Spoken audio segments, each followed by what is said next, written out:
Welcome to this week's episode. I'm Paula Williams. I'm John Williams. And we are ABCI, and ABCI's mission is to help all you folks out there sell more of your products and services. Absolutely, in the aviation industry. So today we are talking about, do I still need a website? In the aviation industry, right? Of course. Okay, and this topic came up for two reasons. One is because somebody we were talking to was talking about, do I really need a website nowadays? There's so many other ways to advertise. And we also were doing competitive research for one of our clients, and we found out that there is a fairly successful flight school that is relying almost entirely on TikTok and Instagram and doesn't have a website. Mm-hmm. So, that kind of blew our minds. But now I'm going to blow your mind even more. Did you know the statistic? No, I didn't. 46% of small businesses don't have their own websites. Now, this actually comes from Inc. magazine, and they don't really explain what they mean by small business. I mean, this could be anything from a popsicle stand, or I don't know what it is. No, actually, small, medium, and large businesses are defined, and small is like 0 to 5 million revenue. Okay. Medium is from there up to, I don't know what the number is. Right, and even in the aviation industry, as much as you like to think of the big companies, the Boeings and the Raytheons and the Lockheed Martins and things like that, most of the companies that make up the aviation industry are small businesses. They fit into that category, right? Exactly. Okay, so this freaked me out. And the more I looked into it, the more freaked out I became. But, I decided we should do a podcast and just dig into some of the ways this works and some of the reasons that people feel this way and, maybe some of the things that are good and bad about what they are feeling, right? Okay. Okay. So here's reason number one. All of our traffic is local. And if that is the case, then more power to you, right? If you have a store on a busy street and everybody that walks by walks in and buys something, great, right? Yep. And, if you are how this applies to aviation, I guess if you are at an airport, if you have an airport location, you're a food service or, some other type of service at an airport, all of your business comes from traffic that is already coming to that airport, sees your signage, and, that's how they end up at your location or through FlightAware or through some of the other software. No, I don't buy it. Okay. Because if they're coming into the airport, as in flying in, Yeah. they could have looked them up ahead of time, see what's there. Exactly. So they may be using some of the software like ForeFlight or something like that has, here are all the FBOs at this airport, here's their fuel prices, da-da-da-da-da. They're not actually using their website. It doesn't help for a restaurant. That's true. And also it doesn't have everything. It's just what is in ForeFlight or what is in that third-party application or what you're able to put on a sign or whatever. So there are some limitations to it, but okay, it's a reason, right? Not good, but it's a reason. Not good, but it's a reason. Here's another one, and this one applies to probably that flight school. I haven't talked to anyone at that flight school, but, their reason is probably we can just use our Facebook page or our Instagram or our TikTok or, any number of other social media applications. Yeah, but that's kind of short-sighted. Well, and the reason is because you're kind of turning over the control of your company, or at least a big part of your company, to a third party. There's an old saying, you never want to give up control of two things in your company. One is your checkbook, and the other is your marketing. Yes. Because your checkbook is fed by your marketing, right? Your ability to get new customers is impacted by that. And just this year, there have been major outages on Facebook, Instagram, TikTok, and a lot of these things are owned by the same companies. And when they're down, that means you're down unless you have a website. Unless you have another way of marketing that is not one of those big conglomerates, that are all owned by large corporations. So, Yep. They might also change their rules at some point, and frequently do. As an example, some folks that were running successful Facebook campaigns a year ago, when Facebook was kind of forced to adopt some new privacy procedures and things like that, they were not able to target with the same granularity. They're paying more for advertising than they used to. Their advertising is not as successful as it used to be. So every time a law changes, or one of these companies changes their policy, or, they get sued by somebody, you don't have control over your business, really. And we're not advocating a website in lieu of these, Right. But it's an integrated approach. Exactly. It's really nice to use all of these techniques in conjunction with each other, and you don't have to have a exclusivity. You can't say, I'm not going to use social media. I'm only going to have a web page, right? Right. Exactly. Here's another reason. All of our business is word of mouth. Well, that's fine as far as it goes. Exactly. And that is great as long as it works exactly the same way. So when you dig into people who say that most of their business comes from word of mouth, a lot of that comes from trade shows, or comes from events, or comes from a lot of those places where that word of mouth takes place, right? The problem with word of mouth is, you ever played the game where you sit at a table, six people around the table, and you whisper something to the first person and tell them to repeat it? By the time it gets back to you, it's never the same. Right. They call that the telephone game. Yeah, whatever. Right. But there's no way to verify what you really have if you don't have a website. Right. And that also doesn't allow you to innovate and offer new products or anything like that, because the only thing that people are talking about are things that you're currently doing. Well, the things you did for them. The things you did for them. Yeah, these guys did a great job on my Whatever, avionics or whatever. And so then people think the only thing you do is avionics, even though you may have a charter company and, all kinds of other things that are connected with your business that they don't know about.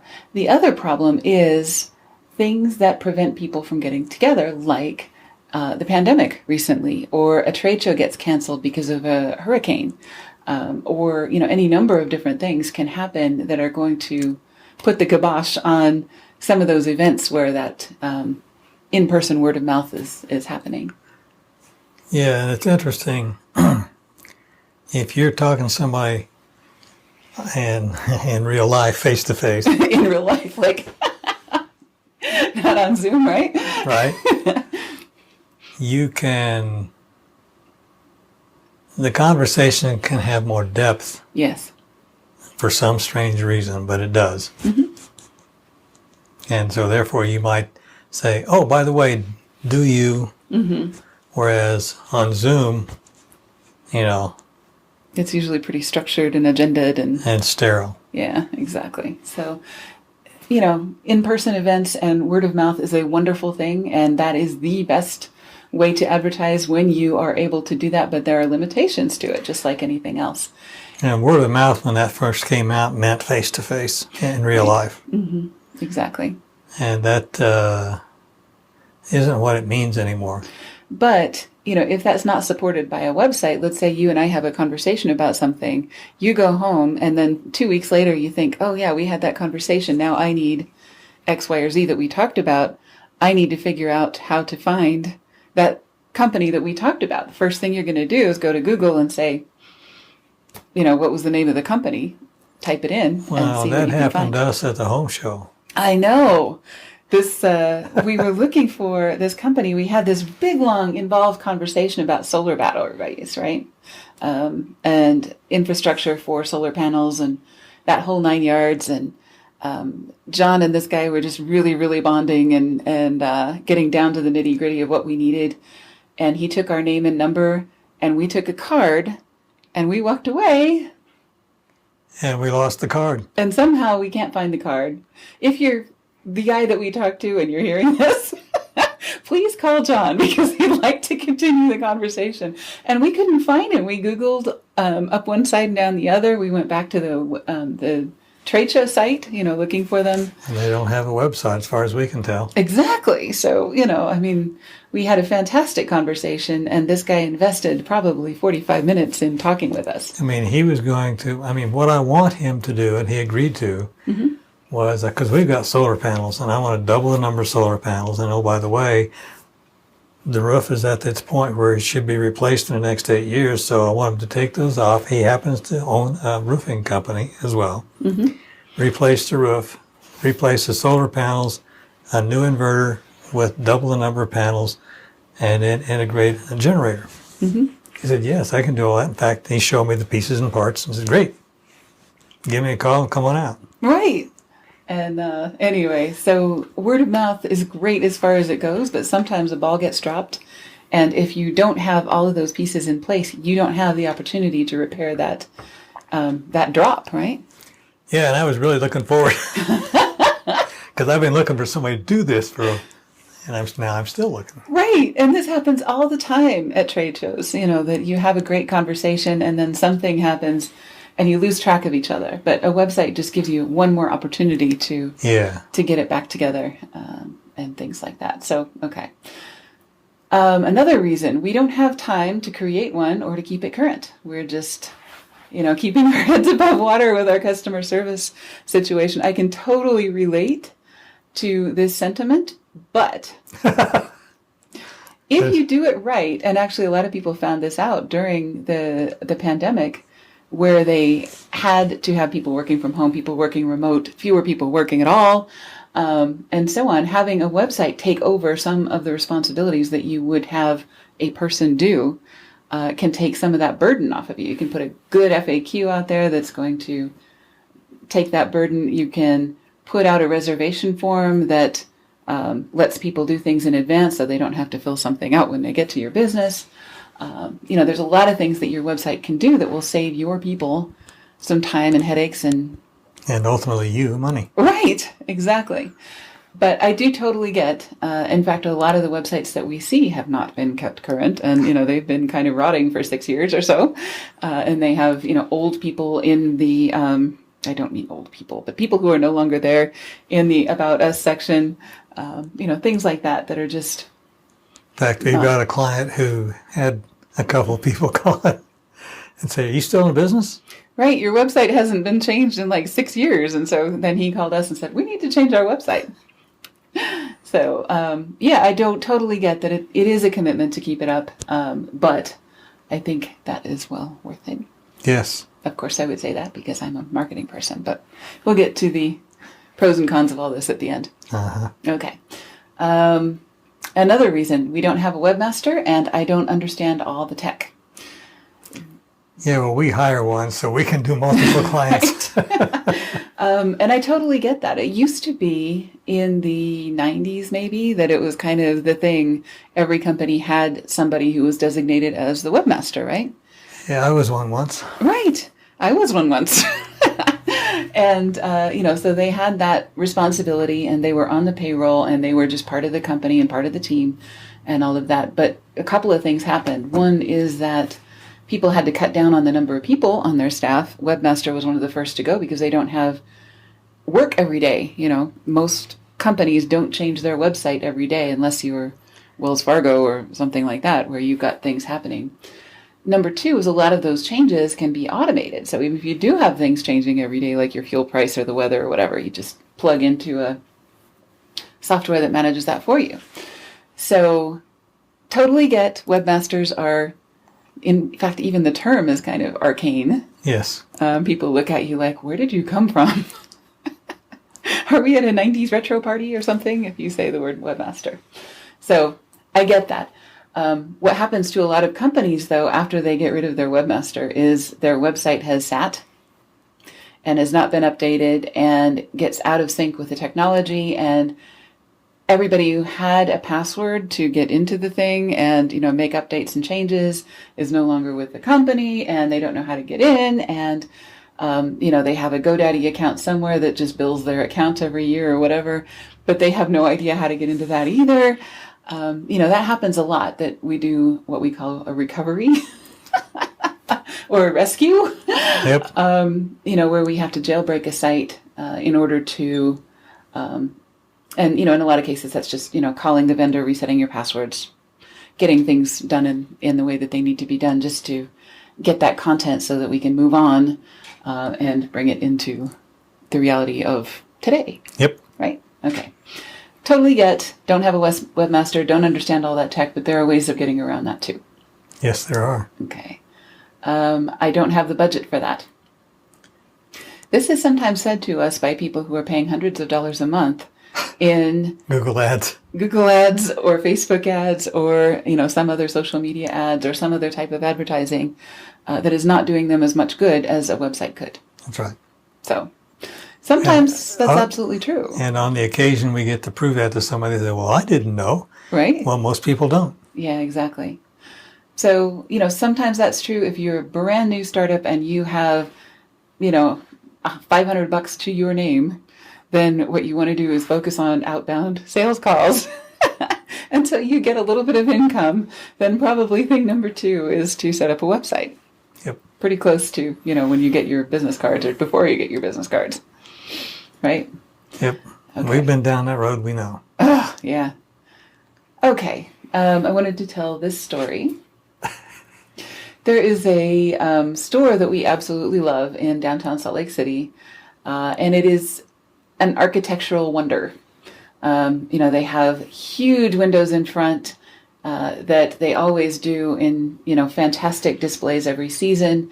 It's called Modern Display, and of course they do displays, window displays for stores, things like that. So being downtown is important. Having a fabulous building is important.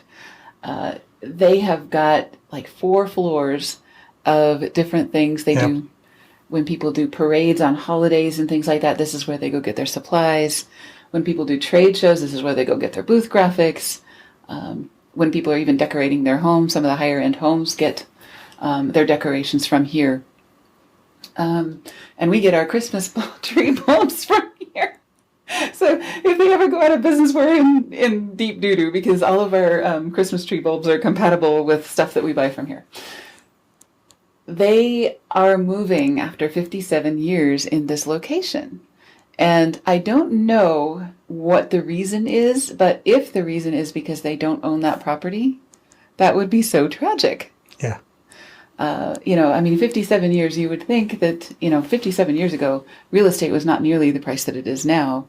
I would hope that they would have the foresight to own the property on which they do business. Because if you don't, and the landlord raises the rates, raises the prices on you, or changes the rules, or says you can't have parking here, or you can't put signs here, or you can't do X, Y, or Z, and so forth, that is the same thing as what's happening to some of these companies when they have all of their marketing done on Facebook, and then Facebook comes back and says, you can't target less than 10,000 people because that's a violation of privacy laws. And you go, eek! My business model depends on being able to target people that specifically. And I've been doing this for a number of days, weeks, months, years. Some people have totally built their business around property that they don't own. Yep. And, they change the rules. There's nothing to do but move. And so Modern Display is looking for a new home. I hope they find one. In fact, we asked where they're moving to, and they said, we don't know yet. Right? What do you mean they don't know yet? Right. Just that they are moving, and so they're having a big sale. That's got to be a huge pain in the neck to a company like this that has such a large and specialized operation. And the nice thing about having a website is you can have a large and specialized operation and run it from your website. You can have a lot of different things, surveys, quizzes, a lot of different things that serve your business very specifically. You own all that stuff, and you're not depending on a third party to keep that up for you. And even if you have a brick and mortar and have to move, doesn't matter. You just change the address on the website. Exactly. Yeah, so you can move your brick and mortar. Just don't move your website. That's right. Or if you do, make sure you redirect it. Uh-huh. All right, there's a technological solution for that. Okay, so what it comes down to really is there are some reasons to have a website. And those reasons are, here are 4 of many. One is to be outage proof.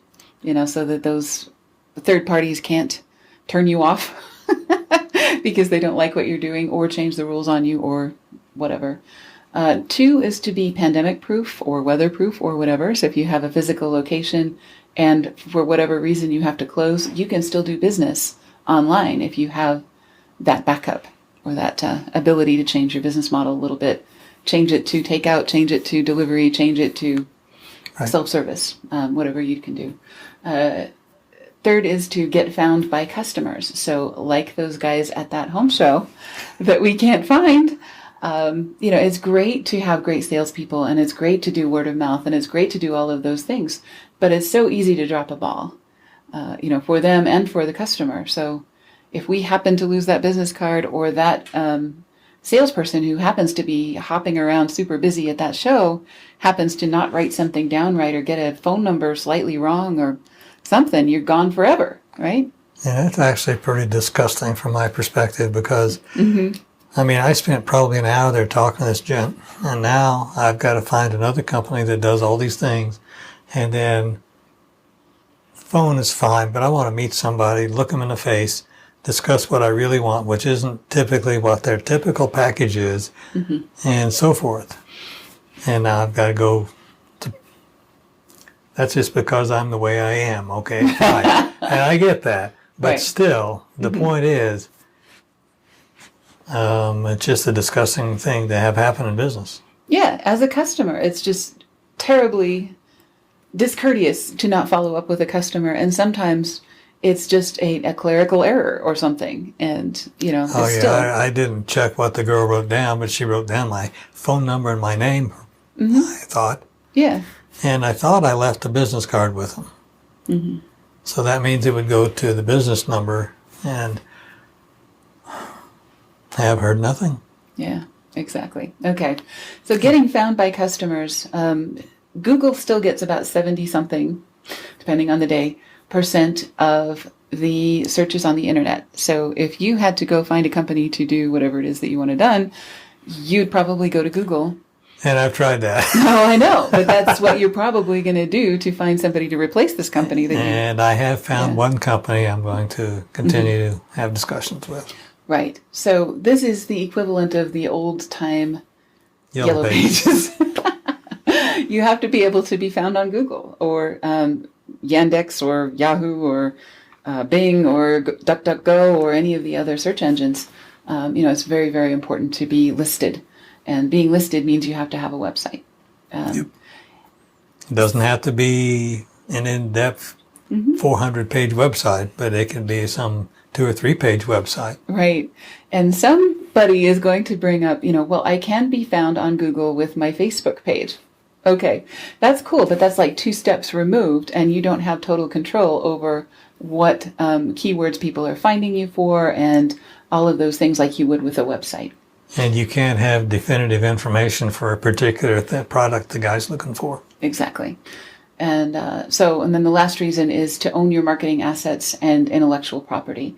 So if you look at the terms of service for any of those social media platforms, if you upload a video or upload a article or upload a piece of marketing material, that becomes their property in most cases.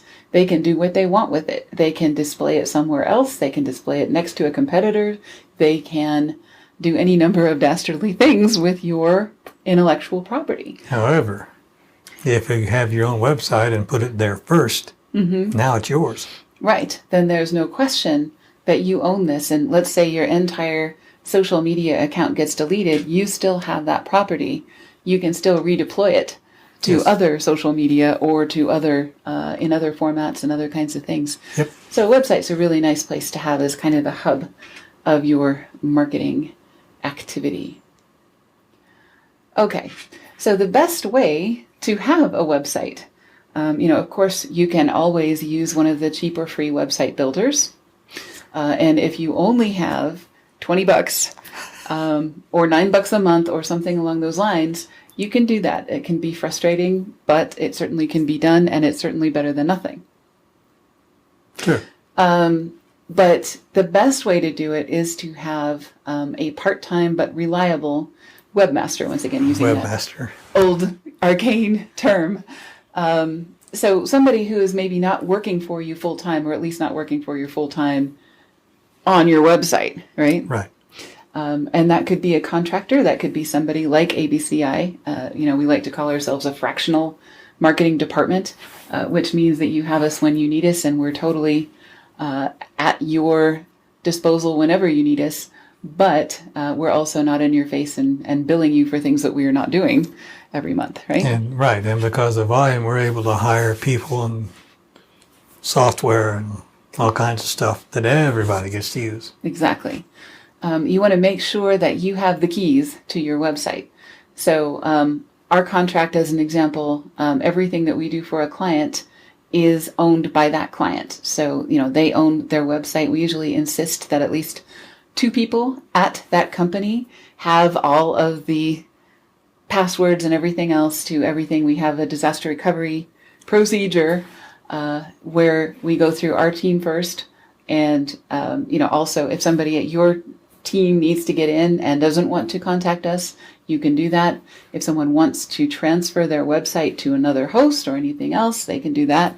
It's all entirely your property. You call the shots. You're the boss, right? Yep. Okay.